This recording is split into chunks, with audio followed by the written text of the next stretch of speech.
Hello students, good morning everybody. Today our topic for discussion is properties of matter and their measurements. तो आप यहाँ पर देखिए कि कोई भी मैटर अगर हम स्टडी करने जा रहे हैं तो उसकी दो टाइप की जो है प्रॉपर्टीज़ होती है, जिसमें पहली टाइप होगी फिज़िकल प्रॉपर्टीज़। फिज़िकल प्रॉपर्टीज़ जो है ये मैटर की कभी भी जो है चेंज नहीं होती है, ये फ़िक्स होती है। जैसे कि आप इसका जो है कलर देख लीजिए, कलर ऑफ द मैटर हमेशा जो है फ़िक्स होता है, वो कभी चेंज नहीं होता है। इसी तरह से मेल्टिंग पॉइंट, आप किसी भी सॉलिड का मेल्टिंग पॉइंट मेज़र कीजिए, चाहे कितने भी बल्क में हो या कितनी भी स्मॉलर क्वांटिटी में हो, वो हमेशा जो है फ़िक्स होगा। सिमिलरली बॉइलिंग पॉइंट, ये भी हमेशा फ़िक्स होगा। इसी तरह से डेंसिटी, विस्कोसिटी एट्सेट्रा, ये सारी की सारी फ़िज़िकल प्रॉपर्टीज़ हैं जो जनरली किसी भी तौर पर जो है चेंज नहीं होती है, ये हमेशा फ़िक्स होती है। और दूसरी टाइप की जो प्रॉपर्टी होती है, these are the chemical properties.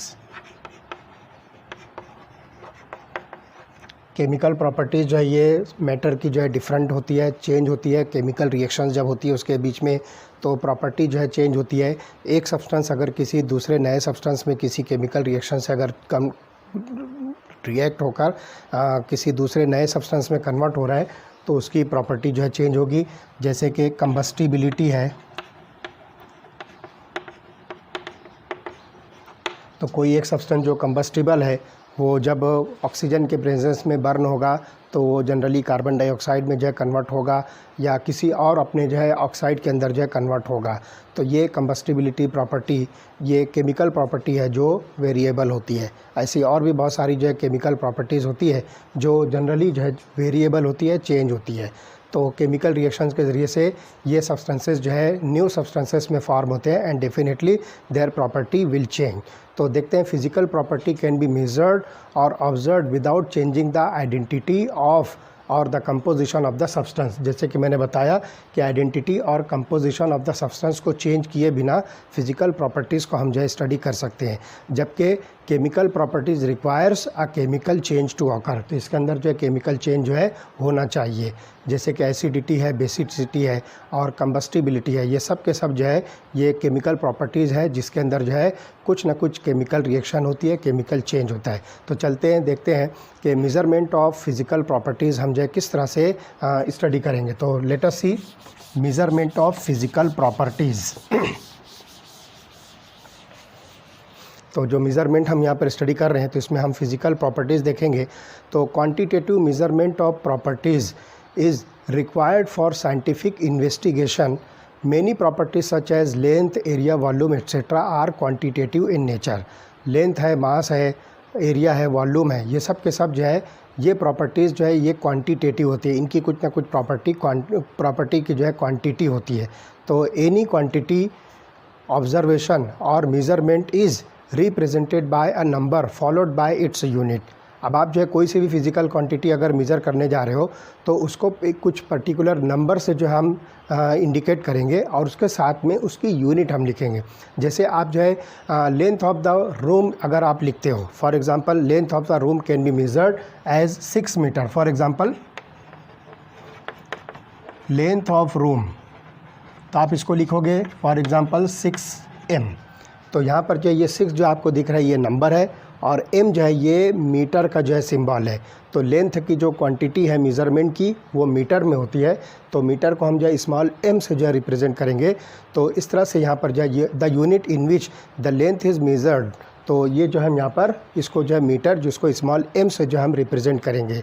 तो earlier 2 different systems of measurement that is English system and metric system were used. तो यहाँ पर जो है इंग्लिश सिस्टम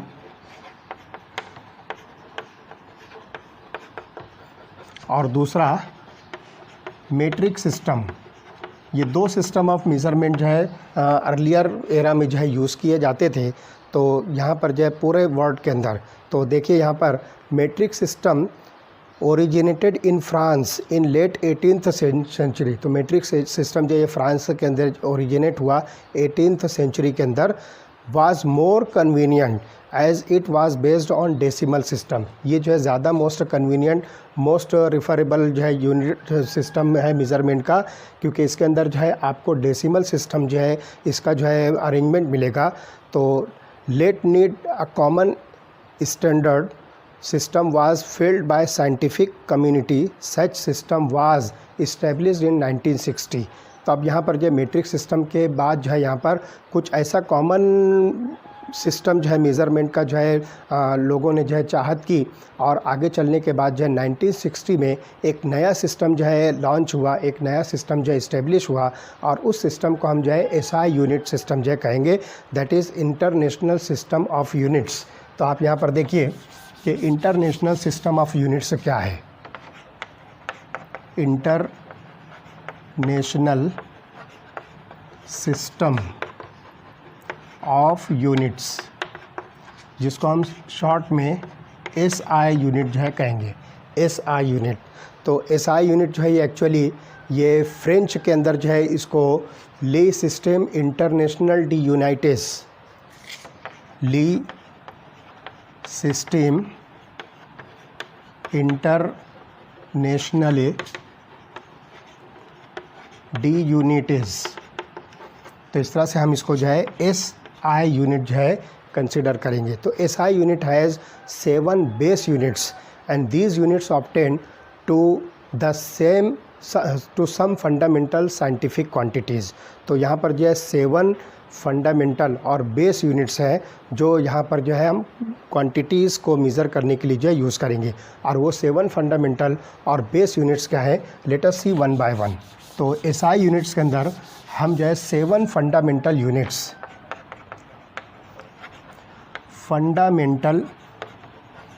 यूनिट्स या जिसको आप नाम दीजिए बेस यूनिट्स, ये टोटल जो है 7 टाइप्स के हैं। तो इसकी बेसिस पर आप जो है बाकी के सारे जो है क्वांटिटीज़ को जो है इजीली जो है मेज़र कर सकते हो। तो सबसे पहले आप देखिए लेंथ का जो सिंबल है स्मॉल m है, और इसकी जो SI यूनिट है दैट इज़ मीटर। तो मैं यहाँ पर इसको लेट अस सी एक चार्ट बना लेता हूँ जिस पर से आप इजीली समझ सकोगे। तो सबसे पहले मैं यहाँ पर लिखता हूँ क्वांटिटी, फिज़िकल क्वांटिटी जो है बेस क्वांटिटी जिसको हम नाम दे रहे हैं, तो ये बेस क्वांटिटी होगी। उसके बाद उसका सिंबल क्या होगा, फिर उसके बाद जो है उसकी SI यूनिट क्या हो सकती है, और उस SI यूनिट का सिंबल। तो देखिए वन बाय वन। सबसे पहले हम लिखेंगे बेस क्वांटिटी लेंथ को हम जो है स्मॉल l से रिप्रेजेंट करेंगे। इसकी SI यूनिट है मीटर, और मीटर को हम स्मॉल m से जो है रिप्रेजेंट करेंगे। तो ये पहला जो है बेस यूनिट हुआ, बेस क्वांटिटी है। उसके बाद आइए मास को हम जो है स्मॉल m से जो है रिप्रेजेंट करेंगे, और इसको मेज़र करते हैं किलोग्राम के अंदर। और इसकी जो SI यूनिट की जो सिंबल है that is kg, small k small g आपको लिखना है। उसके बाद जो है थर्ड जो होगी दैट इज़ टाइम को हम स्मॉल t से रिप्रेजेंट करेंगे, और इसकी SI यूनिट होगी सेकंड, जिसको हम स्मॉल s से रिप्रेजेंट करेंगे। उसके बाद जो फोर्थ यूनिट है इलेक्ट्रिक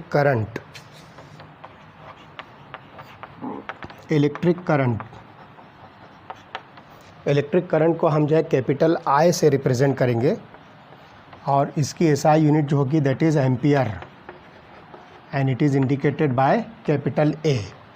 उसके बाद आइए थर्मोडायनेमिक टेम्परेचर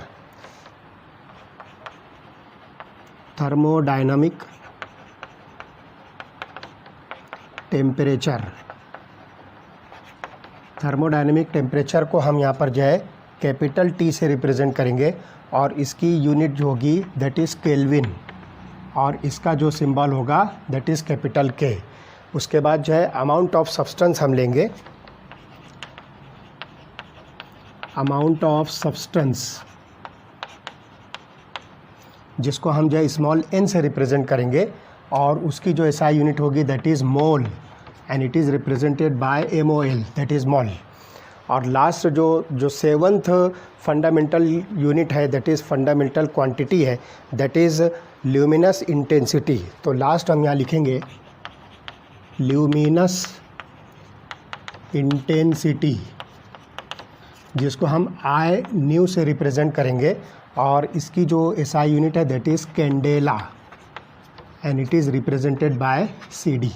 तो इस तरह से ये 7 बेस यूनिट्स हैं जो फंडामेंटल क्वांटिटीज़ होती है, जिसको हम length, mass, time, electric current, thermodynamic temperature, amount of substance, luminous intensity कहेंगे, जिसको हम यहाँ पर जो है पर्टिकुलर सिंबल्स दिए हुए हैं और उसकी एसआई यूनिट्स है और उस एसआई यूनिट का जो है पर्टिकुलर सिंबल है। The other physical quantities such as speed, volume, density etcetera can be obtained from these fundamental quantities. So the SI system allows the use of prefixes to indicate the multiples और सब multiples. तो यहाँ पर जो है SI units के अंदर आप जो है मल्टीपल और सब मल्टीपल जो है यूज़ कर सकते हो। तो वहाँ पर जो है हम इसको जो है किस तरह से इंडिकेट करेंगे, मैं कुछ एक आध दो एग्जांपल्स आपको बताता हूँ कि जो माइक्रो सिस्टम्स होते हैं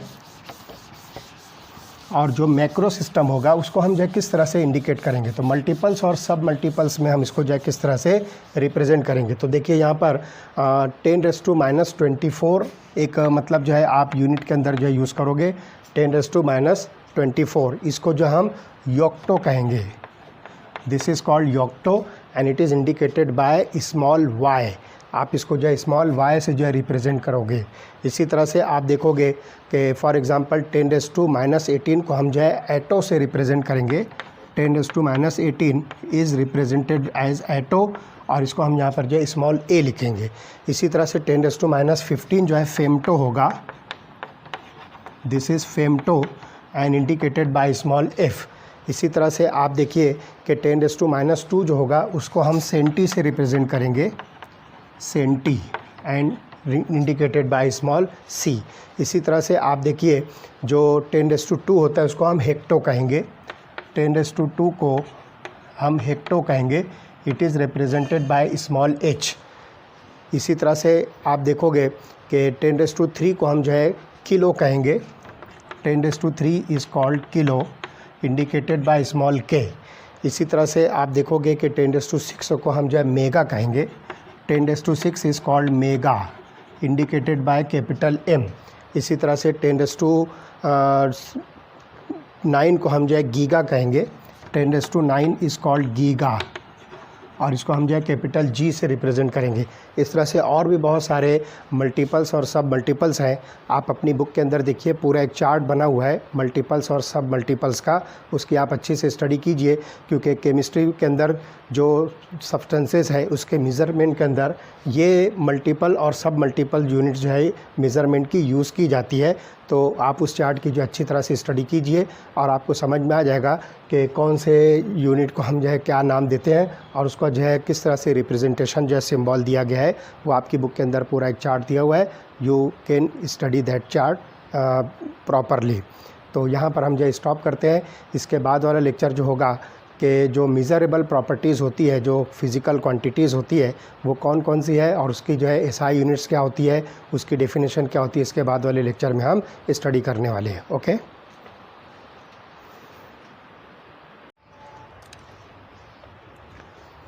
hello students, good morning everybody. इसके पहले वाले लेक्चर में हमने 7 फंडामेंटल यूनिट्स और बेस यूनिट्स से स्टडी किया था और किस तरह से उसके ज़रिए से आप जो है बहुत सारी जो है डेराइड यूनिट जो है निकाल सकते हो। और फिर उसके बाद जो है मल्टीपल्स और सब मल्टीपल यूनिट्स हमने स्टडी किया था। Today our topic for discussion is measurable physical quantities. तो आप देखिए यहाँ पर जो है 4 मेज़रेबल क्वांटिटीज़ ऑफ मैटर है, जिसको हम वन बाय वन जो है स्टडी करेंगे। Let us see first one, mass and wait.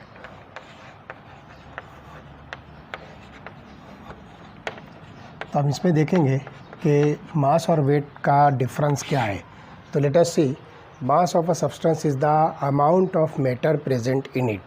जो मैटर का अमाउंट सब्सटेंस के अंदर प्रेजेंट होता है वो उसका मास होता है।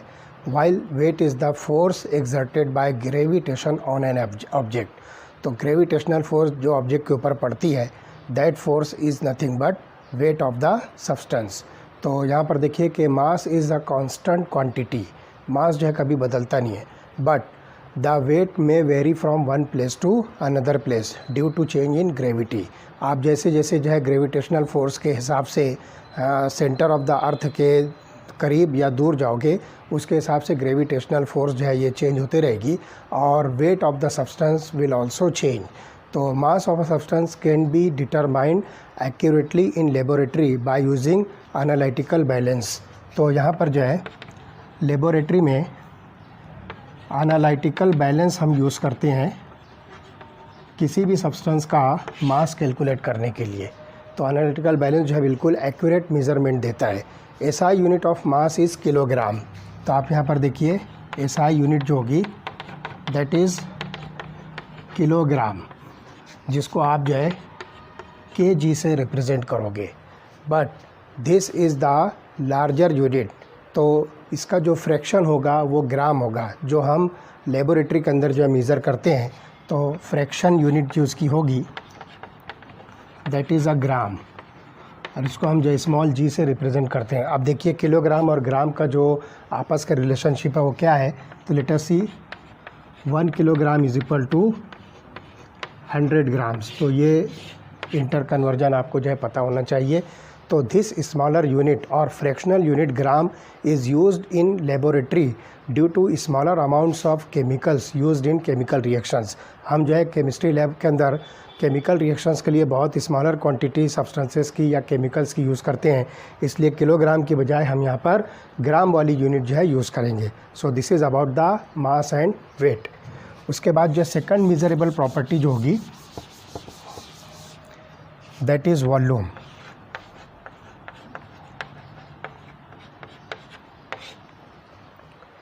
Volume is the amount of space occupied by a substance. जो सब्सटेंस होगा स्पेस में वो कितना वॉल्यूम कितना अमाउंट ऑफ स्पेस जो है ऑक्यूपाई कर रहा है, that is called as its volume. And the volume has the units of length raise to 3। Cubic length में आप जो है वॉल्यूम को जो है मेज़र करोगे, और इसके हिसाब से अगर हम एसआई यूनिट ऑफ वॉल्यूम देखें तो ये क्यूबिक लेंथ में मेज़र हो रहा है, तो unit of length is metre, so it is m⁻³ that is called as cubic metre. तो इस तरह से आपको वॉल्यूम का जो एसआई यूनिट मिलेगी that is cubic metre. In chemistry lab smaller volumes are used, hence denoted in centimetre cube, cm³, जिसको हम क्यूबिक सेंटीमीटर कहेंगे। This is cubic centimetre. तो ये स्मॉलर यूनिट है जो वॉल्यूम की हम केमिस्ट्री लैब के अंदर जो है मेज़र करेंगे। लेकिन यहाँ पर जो है ध्यान रखिए कि a common unit litre is used which is not the SI unit. तो यहाँ पर हम जो है जनरली वॉल्यूम की जो कॉमन यूनिट होगी that is called as litre, and this is not SI unit. हम इसको जो है कैपिटल एल से जो है मेज़र करेंगे, तो ये एसआई यूनिट नहीं है। तो ध्यान रखिए 1 litre is equal to 1000 millilitre. 1 litre is equal to 1000 millilitre. तो ये जो है स्मॉलर यूनिट में हम इसको जो है मिलीलीटर में मेज़र करेंगे, और या तो आप जो है 1 लीटर को 1 डेसीमीटर क्यूब भी कह सकते हो, and that is nothing but equal to 1000 cubic centimetre. तो आप इसको 1000 क्यूबिक सेंटीमीटर भी कह सकते हो। तो simply 1 litre can also be represented as cubic decimetre, और millilitre can be also represented as cubic centimetre. In laboratory, the volume of liquids or solutions can be measured by graduated cylinder, burette, pipette, etc. तो देखिए यहाँ पर अलग अलग apparatus measurement के लिए use करते हैं, जिसमें पहला इस तरह का जो एपरेटस होगा, और उसके अंदर इस तरह से मार्किंग होती है।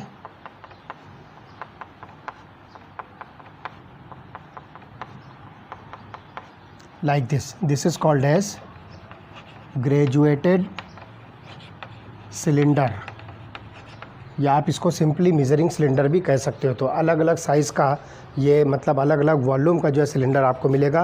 1 ml का भी होता है, 5 ml का भी होता है, 10 ml का, 20 ml, 50 ml, 100 ml, 1 litre, 2 litre etcetera.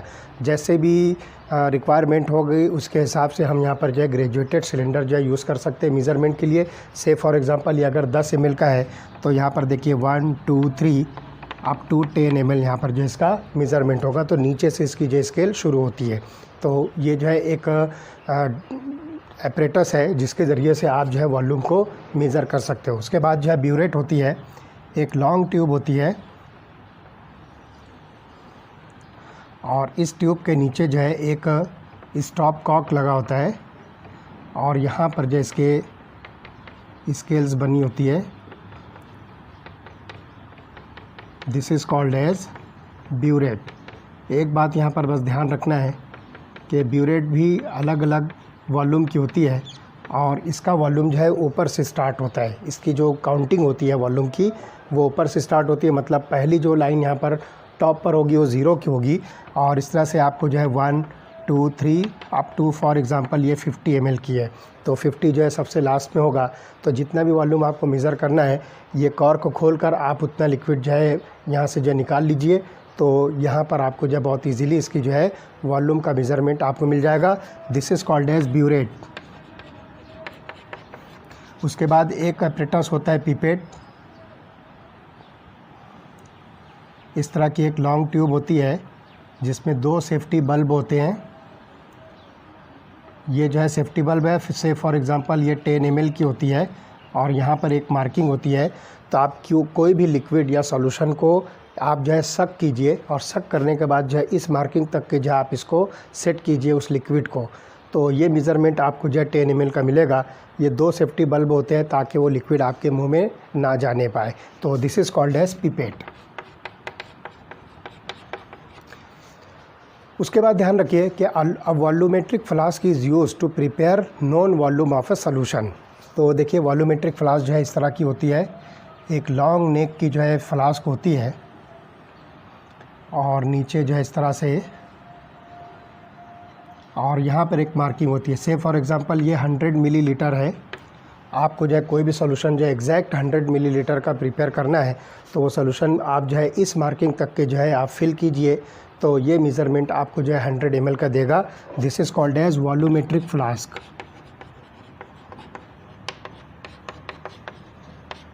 तो इस तरह से जो है different apparatuses are used to measure the volume of the liquid और वॉल्यूम ऑफ द सॉल्यूशन। तो ये हो गया second property, measurable physical quantity. उसके बाद थर्ड जो प्रॉपर्टी है दैट इज़ कॉल्ड डेंसिटी। तो let us see what does it mean by density. Third property is density. तो density is nothing but mass per unit volume of a substance. आप जो किसी भी सब्सटेंस का मास लीजिए और उसको उसी के वॉल्यूम से जो है डिवाइड कीजिए, तो mass per unit volume is nothing but it's a density. अब density is it's amount of mass per unit volume. इसकी जो है SI यूनिट जो होगी आप इसी पर से निकालोगे, तो SI यूनिट देखिए मास की है किलोग्राम और वॉल्यूम की है क्यूबिक मीटर। तो इस तरह से डेंसिटी की SI यूनिट जो बनेगी that is kilogram per cubic metre. तो ध्यान रखिए कि this unit is quite large. तो chemist often express this density in gram cubic per cubic centimetre. तो आप देखिए कि इसकी जो स्मॉलर यूनिट होगी that is gram per cubic centimetre. तो किलोग्राम की स्मॉलर यूनिट जो है ग्राम है, मीटर की स्मॉलर यूनिट जो है सेंटीमीटर है। तो इस तरह से ग्राम पर क्यूबिक सेंटीमीटर यहाँ पर आप स्मॉलर यूनिट यूज़ करेंगे। तो density of a substance tells us about how closely its particles are packed. तो डेंसिटी हमको इन्फॉर्मेशन देती है कि जो सब्सटेंस आप देख रहे हो वो कितना क्लोज होते हैं। तो if density is more it means that particles are more closely packed. जिस सब्सटेंस की डेंसिटी ज़्यादा होगी उसके पार्टिकल्स उतने ज़्यादा क्लोजली पैक्ड होंगे। तो ये डेंसिटी हमको जो है पैकिंग ऑफ द सब्सटेंस की इन्फॉर्मेशन देता है। उसके बाद जो है आइए जो लास्ट प्रॉपर्टी है that is called as temperature. The fourth measurable property is called as temperature. So temperature is nothing but degree of hotness और कोल्डनेस ऑफ अ सब्सटेंस। किसी भी सब्सटेंस की डिग्री ऑफ हॉटनेस और coldness को हम जिस term में measure करते हैं that is called as temperature. तो टेम्परेचर की आप देखिए कि 3 इम्पॉर्टेंट यूनिट्स है मेज़रमेंट की, जिसमें पहली यूनिट है डिग्री सेल्सियस, जिसको आप इस सिंबल से जो रिप्रेजेंट करोगे। दूसरी यूनिट आपको मिलेगी डिग्री फ़ारेनहाइट, जिसको आप इस सिंबल से रिप्रेजेंट करोगे। और थर्ड यूनिट है केल्विन, जिसको हम कैपिटल के से रिप्रेजेंट करेंगे। एंड दिस कैपिटल के is the SI unit of temperature. ये टेम्परेचर की एसआई यूनिट है। अब यहाँ पर आप देखिए कि जो आपके पास डिग्री सेल्सियस का जो थर्मोमीटर होता है, उसको जो है 0 डिग्री से लेकर 100 डिग्री सेल्सियस तक के जो है कैलिब्रेट किया जाता है। तो degree Celsius is calibrated from 0 to 100 degree Celsius, जो कि simply freezing point of water और बॉइलिंग पॉइंट ऑफ वाटर को रिप्रेजेंट करता है। इसी तरह से सेल्सियस फ़ारेनहाइट टेम्परेचर जो है ये 32 डिग्री फ़ारेनहाइट से 212 डिग्री फ़ारेनहाइट तक के जो है इसको हम रिप्रेजेंट करेंगे। तो इस तरह से ये जो है थर्मोमीटर की स्केल की जो है यहाँ पर जो है लिमिट्स होती है, तो हम आसानी के साथ जो है मेज़र कर सकते हैं। तो सिंपली ये फ्रीजिंग पॉइंट और बॉइलिंग पॉइंट ऑफ वाटर को रिप्रेजेंट करता है। अब देखिए कि आपके पास जो डिग्री सेल्सियस टेम्परेचर है उसको फ़ारेनहाइट में और केल्विन टेम्परेचर में कैसे कन्वर्ट करोगे, तो उसका जो है एक सिंपल फार्मूला दिया हुआ है। उस फार्मूले से आप जो है बहुत इजीली डिटरमाइन कर सकते हो कि आपको जो डिग्री सेल्सियस का टेम्परेचर है वो फ़ारेनहाइट में कैसे कन्वर्ट होगा। तो degree Fahrenheit is equal to 9/5U multiplied by degree Celsius plus 32। इस फार्मूले से जो है आप इसको जो है इजीली कैलकुलेट कर सकते हो। तो से फॉर एग्जांपल आपको 100 डिग्री सेल्सियस जो है टेम्परेचर दिया हुआ है, तो आप 100 डिग्री सेल्सियस यहाँ पर पुटअप कीजिए, तो फार्मूला बनेगा degree Fahrenheit is equal to 9/5U into 100 plus 32। उसको सॉल्व करके आप बहुत आसानी से 100 डिग्री सेल्सियस का टेम्परेचर फ़ारेनहाइट में, डिग्री फ़ारेनहाइट में कितना बनता है, ईजिली कैलकुलेट कर सकते हो। Similarly Kelvin temperature can be calculated by degree Celsius by adding 273 plus 1/5U। तो इस फार्मूले से जो है आप बहुत इजीली डिग्री सेल्सियस को केल्विन टेम्परेचर में कन्वर्ट कर सकते हो। तो K is equal two degree Celsius plus 273.15U। अब इसमें एक बात जो है ख़ास तौर से ध्यान रखना है कि फ़ारेनहाइट और सेल्सियस टेम्परेचर की जो स्केल है वो निगेटिव में भी हो सकती है, लेकिन केल्विन टेम्परेचर की जो स्केल जो है निगेटिव में नहीं होती है। तो इस तरह से ये जो है 4 important measurable properties of matter थी, जिसमें पहली प्रॉपर्टी हमने स्टडी किया मास एंड वेट, दूसरी प्रॉपर्टी वॉल्यूम, तीसरी प्रॉपर्टी डेंसिटी और चौथी प्रॉपर्टी जो है टेम्परेचर। We stop here.